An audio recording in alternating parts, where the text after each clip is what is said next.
விமான விபத்தில் மக்களை காக்க ஸ்பாட்டில் பாராசூட் கொடுக்காத காரணம் என்ன?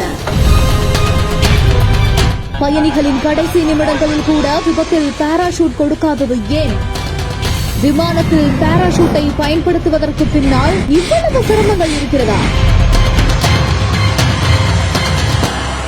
அகமதாபாத்ல நடந்த கோர விமான விபத்து உலகத்தையே உலுக்கி எடுத்துச்சுன்னே சொல்லலாம். பயணிகளோட உயிரை காக்க பாராசூட் கொடுக்கலாமே அப்படின்னு யோசிக்கிறதுக்கு முன்னாடி அதே பாராசூட்டை கொடுத்தா பயணிகளுக்கு இவ்வளவு சிக்கல்கள் இருக்கா அப்படின்றதையும் நம்ம யோசிச்சு பார்க்கணும். பாராசூட்டுகள் ஏன் விமானத்துல பயன்படுத்தல அப்படின்றதுக்கு பின்னால பாராசூட்டுகள் பொதுவாவே ரொம்ப பெருசா இருக்கும், ரொம்பவே அதிக எடையோட இருக்கும். இதனால ஒவ்வொரு பயணிக்கும் நம்ம ஒரு பாராசூட்டை கொடுத்தா விமானத்தோட மொத்த எடையும் அதிகரிக்கும். அதனால விமானத்தோட எரிபொருள் நுகர்வு அதிகரிச்சு விமானத்தின் பறக்கிற திறன் அப்பவே பாதிக்கக்கூடும். அது மட்டும் இல்லாம அந்த அவசர காலகட்டத்துல ஒவ்வொரு பயணியுமே தங்களோட பாராசூட்டை ஈஸியாவும் விரைவாகவும் பயன்படுத்த முடியுமா அப்படின்றது மிகப்பெரிய கேள்விக்குறிதான். அவ்வளவு பெரிய உயரத்துல பாராசூட் திறந்தாலும் அந்த பயணி பாதுகாப்பா தரையில இறங்குவாங்களா அப்படின்னு நம்மளால உறுதியா சொல்லவும் முடியாது. இதை விட ஒரு பெரிய விஷயம் என்ன அப்படின்னா, விமானத்துல இருக்கக்கூடிய ஒட்டுமொத்த பயணிகளுமே பாராசூட்டை எப்படி பயன்படுத்துறது அப்படின்றத தெரிஞ்சு வச்சிருக்க மாட்டாங்க.